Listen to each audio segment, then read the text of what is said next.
Shalom, selamat pagi. Di video kali ini saya akan menjelaskan tentang teori sel, struktur sel prokaryotik, eukaryotik, dan komponen penyusun sel. Namun sebelum itu, perkenalkan nama saya Antipa, NIM 2104060008, program studi agroteknologi, kelas agroteknologi 1, semester 2, mata kuliah botani umum. Oke, kita masuk pada materinya. Teori sel. Dalam biologi, teori sel adalah teori ilmiah yang pertama kali dirumuskan pada pertengahan abad ke-19, bahwa organisme hidup terdiri dari sel, bahwa sel adalah unit struktural organisasi dasar dari semua organisme, dan bahwa semua sel berasal dari sel yang sudah ada sebelumnya. Sel adalah unit dasar struktur dalam semua organisme dan juga unit dasar reproduksi. Pada slide yang ketiga, kita masuk pada teori sel menurut beberapa ahli. Yang pertama, teori sel menurut Robert Hooke 1635-1703. Robert Hooke adalah seorang polimet Inggris yang memainkan peranan penting dalam revolusi ilmiah melalui kerja eksperimen dan teoritisnya. Sejarah penemuan sel. Pada tahun 1665, yaitu pada umur 30 tahun, Robert Hooke mengamati sayatan gabus dari batang Quercus subert menggunakan mikroskop. Ia menemukan adanya ruang-ruang kosong yang dibatasi dinding-dinding tebal dalam pengamatannya. Robert Hooke menyebut ruang kosong tersebut dengan istilah keloid, artinya sel. Sel yang ditemukan Robert Hooke merupakan sel-sel gabus yang telah mati. Sejak penemuan itu, beberapa ilmuwan berlomba untuk mengetahui lebih banyak tentang sel. Ahli yang kedua yaitu teori sel dari Anthony van Leeuwenhoek 1632 sampai dengan 1723. Anthony van Leeuwenhoek atau yang dikenal Anthony Philips van Leeuwenhoek adalah ilmuwan yang berasal dari Delft. Ia disebut sebagai bapak biologi dan dianggap sebagai mikrobiologi pertama. Ia dikenal sebagai putra pembuat keranjang. Ia terkenal atas pengembangan mikroskop dan kontribusinya terhadap didirikannya mikrobiologi. Ia adalah orang pertama yang mengamati dan mendeskripsikan organisme bersel satu. Leeuwenhoek merancang sebuah mikroskop kecil berlensa tunggal. Mikroskop itu digunakan untuk mengamati air rendaman jerami. Ia menemukan organisme yang bergerak-gerak di dalam air, yang kemudian disebutnya bakteri. Anthony van Leeuwenhoek merupakan orang pertama yang menemukan sel hidup. Dan yang ketiga adalah Jean-Baptiste de Lamarck pada tahun 1809, mengeluarkan pendapat bahwa setiap barang hidup merupakan kumpulan dari sel. Yang keempat adalah Rudolf Christian Treuvianus dan Johann Jakob Paul, model Wahafer, menyatakan bahwa setiap makhluk hidup merupakan kesatuan dari sel. Dan yang keempat adalah L. Stahlburger, menyatakan bahwa setiap sel adalah berasal dari inti sel sebelumnya melalui pembelahan. Oke, kita masuk pada struktur sel. Sel dibagi menjadi dua, yaitu sel prokaryotik dan eukaryotik. Berikut adalah gambar dari sel prokaryotik dan sel eukaryotik di slide. Pada slide ini kita membahas tentang struktur sel prokaryotik. Yang pertama yaitu membran plasma. Membran plasma merupakan lapisan di luar sitoplasma yang berfungsi untuk melindungi dan mengatur transportasi sel, serta berperan sebagai perangsang yang datang dari luar sel. Membran plasma pada sel prokaryotik mengalami pelekukan ke arah dalam dan membentuk struktur sel yang bernama mesosom. Struktur ini berfungsi sebagai tempat respirasi sel sehingga menghasilkan energi yang digunakan untuk aktivitas di dalam sel. Yang kedua, sitoplasma. Sitoplasma adalah bagian sel berisi cairan yang berfungsi sebagai tempat berlangsungnya metabolisme sel.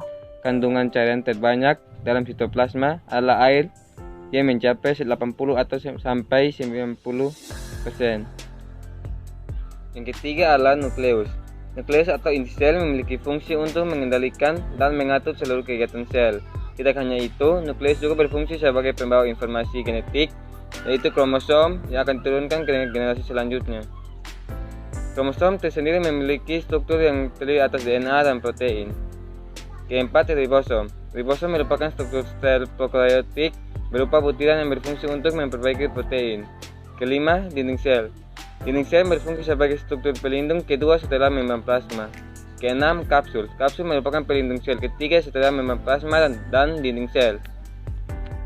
Ketujuh, bulu rambut. Bulu rambut memiliki fungsi sebagai alat perekaan sel bakteri pada suatu permukaan dasar atau benda. Kedelapan, flagel. Flagel disusun untuk mikrotubulus yang memiliki fungsi dalam pergerakan sel. Contoh makhluk hidup yang hidup memiliki sel prokaryotik adalah bakteri dan ganggang hijau biru yaitu Cyanobacteria. Kita masuk pada struktur sel eukariotik. Yang pertama, membran plasma. Sama seperti sel prokaryotik, sel eukariotik juga memiliki membran plasma yang memiliki beberapa fungsi, yaitu 1. Sebagai pelindung agar isi sel tidak keluar meninggalkan sel. Kedua, mengontrol zat-zat yang akan masuk keluar meninggalkan sitoplasma. Ketiga, mengendalikan pertukaran zat antara sitoplasma dan lingkungannya. Keempat, menjadi reseptor atau penerima rangsangan dari luar. Kedua, sitoplasma. Sitoplasma adalah bagian sel yang terdiri dari air, protein, karbohidrat, lemak, mineral, dan vitamin. Sitoplasma berfungsi sebagai tempat penyimpanan bahan kimia yang penting bagi metabolisme sel. Pada sel eukariotik, sitoplasma adalah bagian non-nukleus pada protoplasma. Yang ketiga, dinding sel. Dinding sel tersusun dari selulosa saat sel masih muda dan sejalan dengan proses pertumbuhan serta perkembangannya. Sel akan mengalami penambahan zat lignin sehingga dinding sel menjadi kuat dan liat. Maka dari itu, dinding sel memiliki fungsi untuk melindungi dan memberi bentuk pada sel. Keempat, organel. Organel adalah bagian tertentu dalam sel yang berfungsi sebagai organ. Layaknya sebuah pabrik, organel terdiri atas unit-unit kerja yang memiliki fungsi masing-masing. Berikut beberapa struktur yang membentuk organel. Di antaranya, 1. Nukleus. Nukleus adalah organel sel yang terbesar mengandung informasi genetik berupa DNA dan biasanya terletak di tengah sel. Nukleus merupakan organel paling vital bagi kehidupan yang berfungsi untuk mengendalikan seluruh kegiatan sel. Kedua, retikulum endoplasma. Retikulum endoplasma adalah organel yang terdapat dalam sitoplasma sel eukariotik. Organel ini merupakan sistem membran kompleks yang tersusun secara tidak beraturan membentuk jaring-jaring kerja retikulum. Berikutnya adalah ribosom. Ribosom memiliki bentuk butiran-butiran bulat yang melekat sepanjang retikulum endoplasma atau bergerak bebas di sitoplasma. Ribosom memiliki fungsi sebagai tempat sel melakukan sintesis protein. Berikutnya adalah sentriol. Sentriol hanya dapat dijumpai pada sel hewan dan dapat dilihat ketika sel melakukan pembelahan. Maka dari itu, organel ini memiliki peran dalam proses pembelahan sel dengan membentuk benang spindel. Yang berikut adalah bahan Golgi. Merupakan kumpulan ruang gelembung kecil dan kantong kecil yang bertumpuk-tumpuk.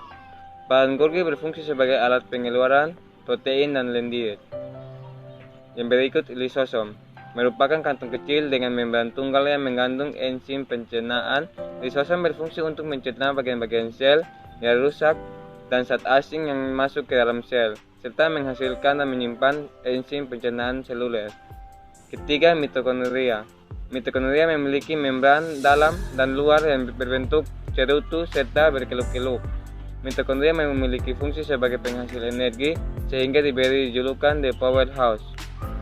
Yang berikut adalah plastida. Plastida merupakan barang membran tangkap yang mengandung membran tertentu dan hanya terdapat pada sel tumbuhan. Plastida mengandung pigmen hijau yang disebut kloroplas dan berfungsi sebagai organel utama penyelenggara proses fotosintesa. Yang berikut adalah plastida.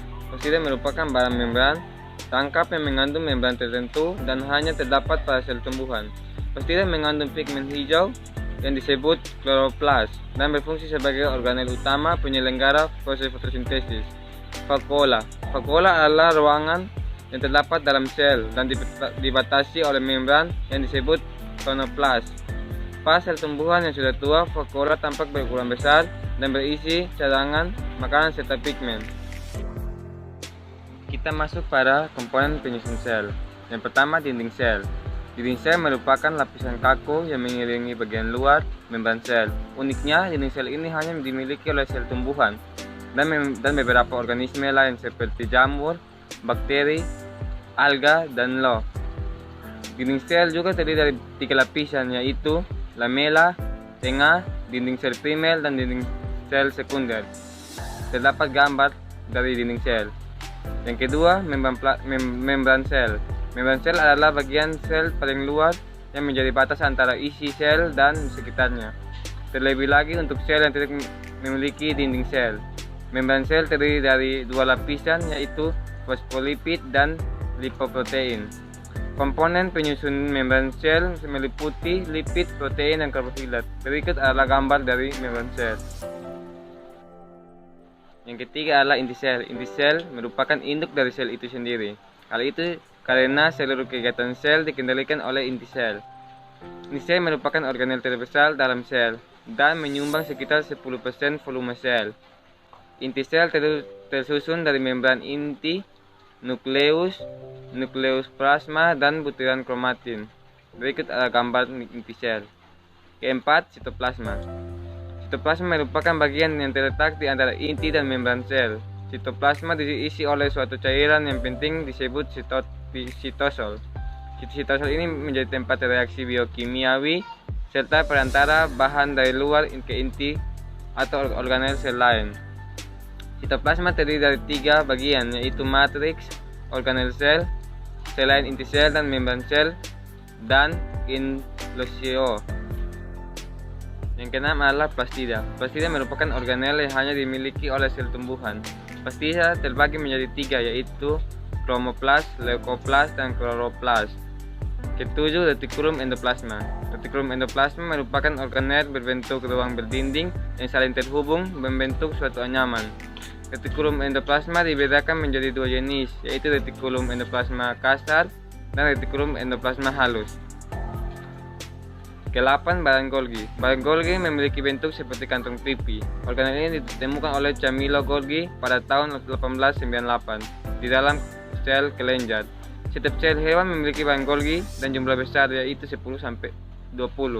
Sedangkan sel tumbuhan memiliki badan Golgi lebih besar, yaitu mencapai ratusan. Struktur badan Golgi meliputi berkas kantung seperti cakram dan bercabang menjadi serangkaian pembuluh yang sangat kecil di ujungnya. Yang ke-9 adalah ribosom. Ribosom merupakan organel dengan bentuk butiran halus dan memiliki ukuran 17-20 mm. Organel ini berfungsi sebagai tempat berlangsungnya sintesis protein. Tidak hanya itu, protein perakitan asam amino juga terdapat dalam ribosom. Ribosom tersusun atas 2 subunit, yaitu subunit besar dan kecil. 10. Lisosom. Lisosom merupakan kantong yang dikelilingi membran tunggal dan digunakan untuk mencerna makromolekul. Ke-11 adalah vakuola. Vakuola merupakan organel yang berbentuk kantong dan berisi cairan yang diselubungi membran tunggal. Berbeda dengan lisosom, vakuola ini memiliki sel tumbuhan dan hewan uniseluler tingkat rendah seperti protozoa. Yang ke-12 adalah peroksisom. Peroksisom merupakan organel yang terdapat pada sel hewan dan tumbuhan tertentu. Peroksisom menghasilkan suatu enzim yang disebut enzim katalase. Enzim ini mampu mengubah hidrogen peroksida yang bersifat racun menjadi air atau oksigen. Yang ke-13, giloksisom. Giloksisom atau disebut meramikrom merupakan organel yang berbentuk bulat dan dibatasi oleh membran tunggal. Organel ini hanya dimiliki oleh sel tumbuhan dan berfungsi sebagai mengontrol dan menganalisis dekomposisi senyawa secara bertahap serta tempat berlangsungnya metabolisme asam lemak. Ke-14, sentriol. Sentriol merupakan organel yang terdiri dari tubulin dan berbentuk silinder. Organel ini memegang peran penting dalam proses pembelahan sel. Adapun fungsi sentriol adalah menyelesaikan proses sitokinesis, mengatur spindel mitosis, dan berperan sebagai penataan ruang sel.